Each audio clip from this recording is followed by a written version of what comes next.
Dass Unischwarz sehr empfindlich ist, dürfte mittlerweile bekannt sein. Wie du deswegen besonders schon wäschst, zeigen wir dir in diesem Video. Das Thema Aufbereiten von Unischwarz, wenn er zerkratzt ist, haben wir jetzt schon mehrfach beleuchtet an verschiedenen Fahrzeugen, verschiedenen Videos. Heute gehen wir mal zurück an die Basis sozusagen, dem viel wichtigen Punkt. Wie kannst du dafür sorgen, dass Unischwarz gar nicht erst so stark zerkratzt? Und da gibt es bei der Wäsche ein, zwei Punkte, die man beachten kann, die man natürlich auch immer beachten kann, aber besonders bei Unischwarz beachten sollte, damit einfach nicht so schnell Kratzer entstehen. Denn der Hauptpunkt, warum Unischwarz meistens so schlimm aussieht, ist, dass man die Kratzer einfach stärker sieht. Denn wenn das Licht auf den Lack trifft und ich keine Metallicpartikel habe, dann tritt es bei optimalem Glanz im gleichen Winkel wieder auf. Deswegen habe ich bei Unischwarz so eine extrem geile Spiegelfläche, wenn er gut poliert ist. Da sieht Unischwarz ja draußen aus wie alle anderen Farben, weil es wirklich das komplette Lichtspektrum aus dem Umfeld reflektiert. Sind jetzt aber Kratzer im Lack, wird diese Lichteinstrahlung anders gebrochen. Ich habe einen anderen Austrittswinkel und dadurch wird Glanz genommen. Bei Metallic-Lacken sind, wie der Name ja schon sagt, Metallic-Partikel im Lack und dadurch habe ich schon eine andere Lichtbrechung, wenn nämlich der Lichtstrahl auf diesen Metallic-Partikel trifft und deswegen sehe ich einfach nicht so viel Kratzer wie bei Unischwarz. Das ist die einzige Erklärung und das ist eigentlich der einzige Grund, warum Unischwarz so eine Horrorfarbe ist oder generell dunkle Unifarben. Dazu kommt noch, dass sie bei vielen Autos, wie jetzt bei Porsche zum Beispiel, ziemlich weich sind und dadurch einfach zu leichten Kratzern neigen. Wichtig ist vorab zu sagen, eine kratzerfreie Wäsche gibt es meiner Meinung nach nicht. Nach einer gewissen Zeit entstehen selbst bei der schonendsten Wäsche Kratzer, zumindest wenn man die Kirche im Dorf lässt. Man könnte natürlich nach jedem Zentimeter das Tuch drehen, neues Tuch nehmen, aber man muss ja auch mal so ein bisschen eine realitätsnahe Betrachtung dabei behalten, beziehungsweise realitätsnah arbeiten.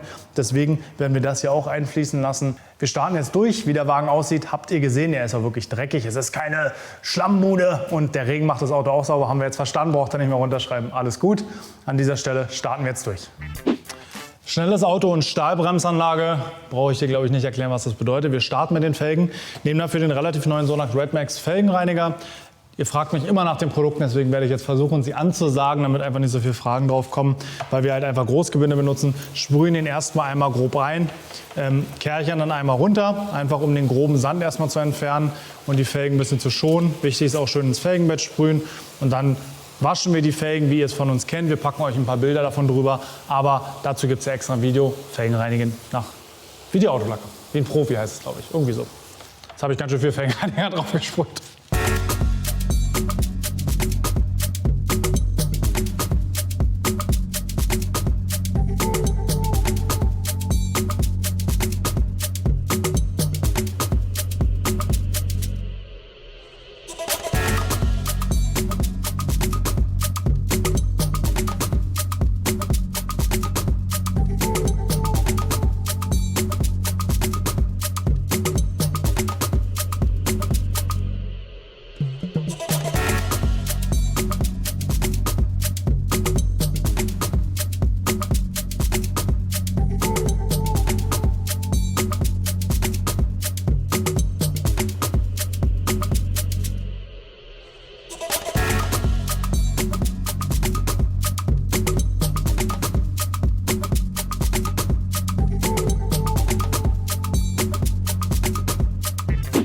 Wenn wir jetzt die Felgen fertig haben, kümmern wir uns um den Spezialschmutz. Du wirst merken, wir benutzen ziemlich viel Reiniger, weil wir einfach alles, was geht, vom Lack entfernen wollen.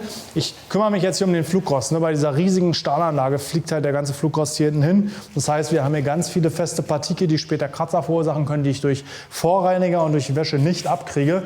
Und wo einfach die Gefahr steht, dass wenn ich dann mit dem Handschuh drüber gehe, dass ich die ablöse und über den Lack ziehe. Das heißt, auf jeden Fall die Bereiche hinter den Reifen, hinter den Rädern sprühe ich einmal mit Flugrostentferner ein und während der wirkt, kümmere ich mich vorne um die Front mit Insektenentferner. Ich habe es schon wieder vergessen als Flugrostentferner, weil die Frage mit Sicherheit aufkommen wird. Sonax Redmax Felgenreiniger ist im Endeffekt genau das gleiche, geht darum, Bremsstaub zu entfernen, macht genau das gleiche. Hier drin im Schaumsprüher habe ich den Sonax Intensivreiniger. Weil ich ihn da habe und ich kein Freund bin davon, 100.000 verschiedene Produkte zu haben. Den nehme ich in 1:20 hier für die Vorreinigung, für Einstiege, für Insekten und so eine ganzen Geschichten. Und dann nochmal in 1:30 bis 1:50 je nach Verschmutzung für den restlichen Lack. Ist ein intensiver Vorreiniger, soll den Dreck erstmal runterholen, greift aber kein Kunststoff, keine Gummis, keine Chromleisten an. Wenn ein Auto nicht so verschmutzt ist, Sonax Multistar wird es genauso tun. Aber gerade bei Unischwarz lieber ein bisschen mehr Chemie, die nichts kaputt macht, als Reibung. Von daher lieber ein bisschen stärkeren Vorreiniger und ich spare mir viel Reiben und sogar Kneten.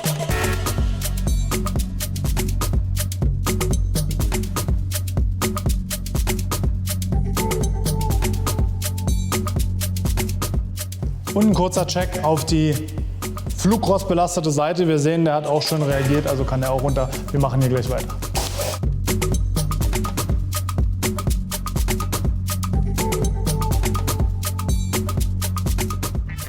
Von der einen Vorwäsche zur nächsten Vorwäsche, ihr kennt mein Motto, Vorwäsche, Vorwäsche, Vorwäsche. Warum, werden wir später sehen. Ziel der Vorwäsche sollte sein, dass das Auto eigentlich schon sauber ist und theoretisch für 80% der Leute schon getrocknet werden kann, sodass wir mit dem Waschhandschuh am Ende nur die Nummer sicher gehen sozusagen. Wir nehmen jetzt hier einen Vorreiniger, habe ich gerade schon gesagt, Sonax Intensivreiniger nehme ich hier in 1:30 bis 1:50, je nachdem wie stark der verschmutzt ist. Bei mir kommt er direkt über eine Ansaugung aus dem Hochdruckreiniger. Das Schöne ist, er ist extrem zeiteffizient. Das heißt, ich fange an einer Seite an, gehe einmal rum und kann dann gleich hinten wieder abspülen, muss nicht lange warten und er ist wirklich super effektiv, löst den ganzen Schmutz und vermeidet damit Kratzer.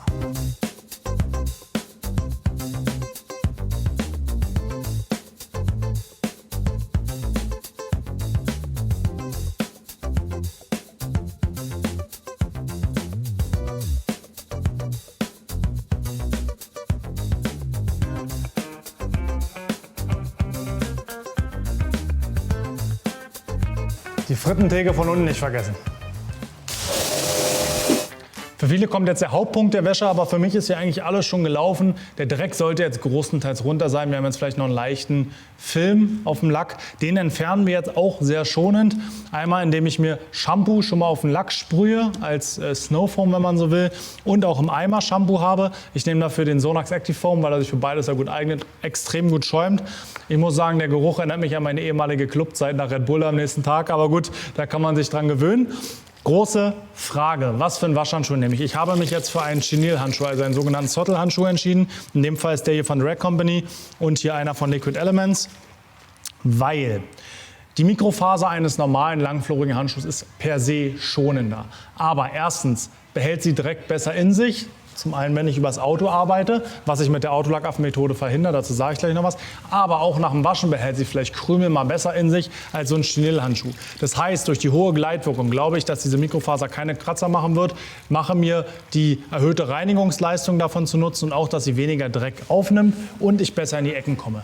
Ist jetzt vielleicht nicht die Entscheidung, sondern eine von beiden möglichen. Für mich ist die Begründung so optimal. Wie gesagt, ich nehme hier den von hochwertigen, das ist auch ganz wichtig, nicht so ein Billig-Ding, nicht den billigsten von Amazon, den man findet, sondern wirklich einen hochwertigen Chenil-Handschuh. Und dann geht's los. Auch da nochmal, falls die Frage kommt, hier drin 1:20 verdünnt. Hier drin im Eimer habe ich, glaube ich, 80 Milliliter oder knapp 100 Milliliter auf 15 Liter. Jetzt schauen wir das ganze Fahrzeug ein und waschen dann nach der Autolackaffen-Waschmethode. Dazu haben wir auch ein eigenes Video. Grob gesagt bedeutet es, dass wir nicht mit einem Handschuh waschen, den wir ausspülen, sondern mit ganz vielen. Und sobald diese dreckig sind, kommen sie in die Wäsche und wir nehmen einen neuen. Dadurch haben wir nie Kontakt mit einem dreckigen Waschhandschuh und dem Lack. Und das sollte den Lack größtmöglich schonen. Wir fangen an mit der Schaumparty. Los geht's. So, ich wasche jetzt von oben nach unten wie immer, gerade Bahn ohne Druck. Alle 2-3 Bahnen kontrolliere ich mal meinen Handschuh. Und sobald dieser anfängt, schmutzig zu sein, drehe ich ihn um. Bis ich 2 Seiten benutzt habe, dann kommt er in die Wäsche und dann geht es weiter. Und ich merke jetzt auch schon, wenn ich so leicht über den Lack fasse, das Shampoo hat eine enorme Gleitwirkung. Und ich sollte mir jetzt wirklich keine Kratzer reinziehen. Wir waschen jetzt das Auto und danach sehen wir uns nochmal wieder.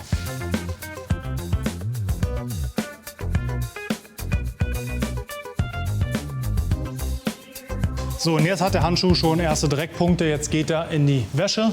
Und an der Stelle noch ein kurzer Hinweis. Kanten und Ecken pinsel ich bei einer normalen Uni-Schwarzwäsche nicht, weil auch der Pinsel natürlich ein hohes Kratzrisiko birgt. Ist dein Auto wirklich mal so dreckig, dass gepinselt werden muss, muss er vielleicht danach auch poliert werden. Dann wäre aber jetzt der richtige Zeitpunkt auch zu pinseln. Jetzt, wenn der Dreck wirklich komplett runtergewaschen und runtergespült ist.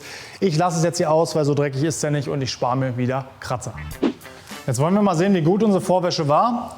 Wir haben einen weißen, sauberen Waschhandschuh und waschen einfach einmal hier über die Tür rüber. Und zwar bis zur Dreckkante. Nichts. Und jetzt machen wir wirklich mal die Unterkante mit. Ein Hauch, aber fast nichts.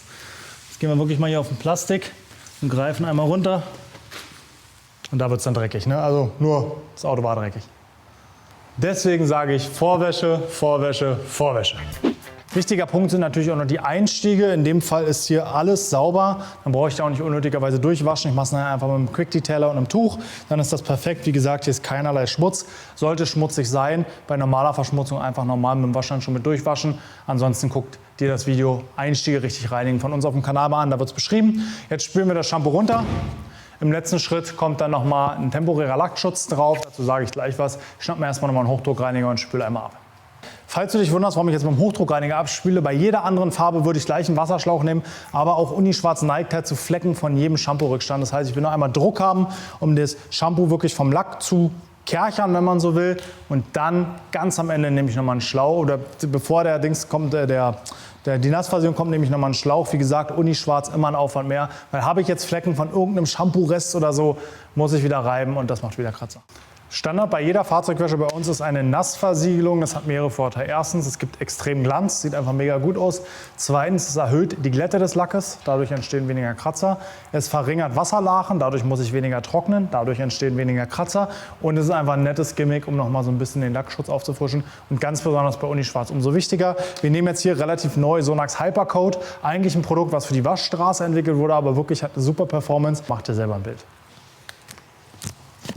So, du siehst, was hier für eine Dämse auf gut Deutsch drin herrscht. Deswegen, das Zeug ist jetzt nicht hochgiftig oder so, aber man muss, wenn man das jeden Tag macht, das einfach nicht täglich einatmen. Das ist irgendein Polymer, das ist ein Lackschutz. Das brauche ich nicht in meinen Lungen. Deswegen, gerade wenn sich hier so viel Aerosol bildet beim Abspülen, nehme ich einfach eine Halbmaske. Schadet definitiv nicht. Performance, denke ich, kann sich sehen lassen. Und zu bedenken ist, dass das durch die Schaumlanze noch verdünnt wurde. Und zwar in 1:7. Normalerweise soll das pur angewendet werden, da wäre natürlich die Verdünnung noch besser. Aber aus Zeitgründen mache ich das so. Das passt auch sehr gut. Als letzten Schritt, die Mühe mache ich mir nur bei Unischwarz, gehe ich nochmal mit dem Wasserschlauch rüber, weil ich dann einfach nochmal die Tropfenmenge auf dem Lack vermindere, was mich beim Trocknen wieder dazu bringt, dass ich weniger mit dem Tuch wischen muss und mir da wieder Kratzer spare.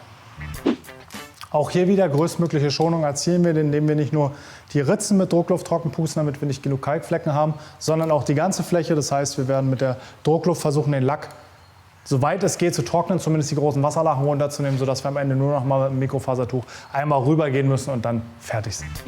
Jetzt, wo das Auto quasi trocken ist, können wir den Rest noch schnell sauber machen. Ich würde sagen, dann nehmen wir diese Silikonlippe, starten wir auch mal. Ups. Nee, war nur ein Spaß. Die kommt heute nicht zu meinem Netz. Na, schon Dislike gedrückt und 3 Kommentare geschrieben. Keine Sorge, wir nehmen Trockentuch. In dem Fall The Rack Company. Ja, das Lilane. Da gibt es natürlich immer die Diskussion, nehme ich diese runden Schlaufen wie hier, sogenannte Loop-Pile-Tücher, oder nehme ich Twist-Pile, also die, sage ich mal, diese Oldschool-Tücher mit Plush. Die haben immer den Vorteil, dass sie ein bisschen schonender sind. Ich bin trotzdem ein großer Freund von denen. Sie nehmen einfach, wenn doch mal Dreck ist, mehr auf. Und ich glaube ehrlich gesagt nicht dran, dass sie großartig kratzen. Ich nutze zum Trocknen nochmal eine Trockenhilfe, in dem Fall Kochchemie Quickshine in der falschen Flasche, aber die hat sich halt so angeboten. Sprühe die nochmal ein bisschen auf, einfach um eine kleine Gleitwirkung zu haben. Ne? Damit ich nicht da, wo es schon trocken ist, ein trockenes Tuch über einen trockenen Lack ziehe, sondern einfach nochmal eine Gleitwirkung habe und den Lackschutz nochmal erhöhe. Also wir geben hier 100.000%. Und wenn das mit den Fasern jetzt zu schnell für dich war, guck mal ins Decon-Video mit dem Timo von The Rack Company, der erklärt ganz genau, welche Fasern es gibt und welche wofür gut sind. Für Einstiege nehme ich einfach gerne ein kleines Tuch. Da hat man ein besseres Handling. Die kann man in 40×40 nehmen oder auch 60×40. Das ist jetzt von Rack Company das Gauntlet. Ich spreche das bestimmt falsch auf. Das hat, was ich vorhin sagte, eine gemischte Farbe. Einmal diese Plush und einmal diese Twisted Pile, diese Loop Pile, also diese Schlaufen. Und dadurch hat man eine ganz gute Kombination. Ich mag es einfach gerne aufgrund der kompakten Größe. Damit kann ich super hier in Einstiegen arbeiten, ohne dass es mir irgendwo hinrutscht, auf den Boden fällt. Passt genau in meine Hand. Das ist ein Tick größer. Und auch für Fake, ich glaube, es gibt sogar noch eine Nummer kleiner, das ist jetzt 40×40 knapp oder 30×30, gibt es glaube ich sogar in Handgröße, so 20×20. Und damit kommt man einfach super hier in diese schmalen Kanten auch bei den Einstiegen rein, ohne dass jetzt wieder ein Tuch irgendwo rumhängt und vielleicht sogar mal auf den Boden fällt. Wenn wir hier so eine Klappe trocknen, trocknen wir natürlich erst oben und trocknen von vorne nach hinten, weil wenn wir hinten anfangen, tropft uns das auf den Arm. Und wir Wenn wir unten anfangen, tropft uns das wieder unten rein, ist relativ klar. Beim Waschen mache ich es andersrum, da wasche ich von vorne nach hinten, weil fange ich jetzt von hinten nach vorne, ne? Trocknen von vorne nach hinten, damit es mir, wenn ich hier hinfasse und es hier nass ist, nicht auf den Arm tropft. Beim Waschen von hinten nach vorne, weil fange ich vorne an und wasche mich durch, passiert genau das Gleiche. Mit der Wäsche ist unsere Arbeit getan. Wir haben hier und da einen Insekt, da mal einen eingebrannten Vogelkot. Das ist natürlich was jetzt nicht mehr weggeht. Da sind alle Rückstände entfernt. Das ist das, was im Lack ist. Das müsste man mit Politur bearbeiten. So eine Wäsche ist sehr aufwendig. Eine normale, sage ich mal, Außenwäsche bei einem normalen Fahrzeug, wenn man so will, dauert bei uns so eine Stunde, vielleicht mal 1,5.